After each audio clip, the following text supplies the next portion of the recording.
एक मासूम बच्चा, एक अनजानी आवाज और एक ऐसा इम्तिहान जो पूरी जिंदगी बदल दे। एक छोटे से गांव में इदरीस नाम का एक मेहनती किसान रहता था। उसका एक प्यारा सा बेटा था, जमील। इदरीस रोज सुबह खेतों में जाकर मेहनत करता और अपना घर चलाता था। एक दिन जब इदरीस काम पर चला गया, जमील घर में खेलते खेलते थक गया और सो गया। थोड़ी देर बाद उसकी नींद गहरी हो चुकी थी। तब अचानक ख्वाब में एक अजीब सी आवाज गूंजी। मैं बहुत मुश्किल में हूँ, मेरी मदद करो। जमील घबराकर उठ बैठा। उसका चेहरा डर से पीला पड़ गया। शाम को जब इदरीस घर वापस आया तो जमील फौरन उसके पास आ गया। अब्बा जान, मैंने ख्वाब में किसी को मदद के लिए पुकारते सुना। ऐसा लग रहा था जैसे कोई वाकई बहुत मुश्किल में हो।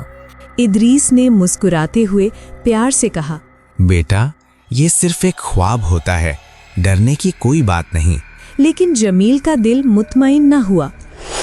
लेकिन उस रात जब वो दोबारा सोया, फिर से वही आवाज आई, मैं बहुत मुश्किल में हूँ, मेरी मदद करो। इस दफा जमील और ज्यादा खौफजदा हो गया। वो फौरन उठकर अपने बाप को जगा देता है और सब कुछ बता देता है। अब्बा जान, फिर से वही आवाज आई थी, मुझे बहुत डर लग रहा था। अब इदरीस भी सोच में पड़ जाता है।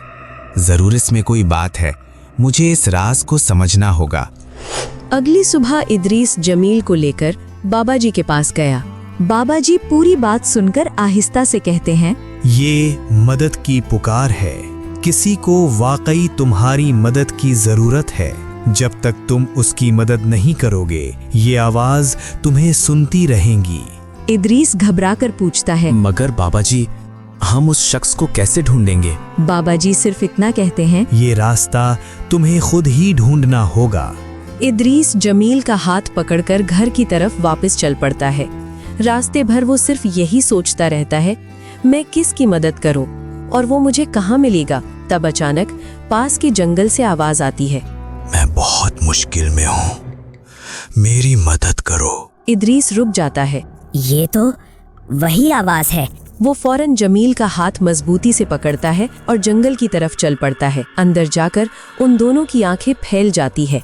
वहाँ एक शेर दरख्त के नीचे फंदे में फंसा होता है। वो बहुत कमजोर, बहुत भूखा और बहुत प्यासा लग रहा होता है। इदरीस का जिस्म डर से कांप रहा होता है, लेकिन फिर वो दिल ही दिल में सोचता है, शायद मेरी आजमाइश यही है। वो हिम्मत करता है, आहिस्ता आहिस्ता शेर के करीब जाता है और रस्सी को काटकर उसे आजाद कर देता है। जैसे ही शेर आजाद होता है, अचानक रोशनी चमक उठती है और देखते ही देखते वो शेर एक चमकती हुई सोने की छड़ी और एक कागज में बदल जाता है।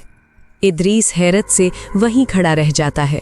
वो कागज उठाता है और उस पर लिखा होता है, ये तुम्हारा इम्तिहान था और तुम इसमें कामयाब हो गए हो। ये सोने की छड़ी तुम्हारा इनाम है।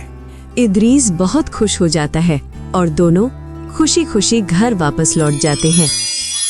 तो दोस्तों, इस कहानी से हमें क्या सबक मिलता है? नेकी और मदद का सिला हमेशा खुशी और इनाम की सूरत में मिलता है।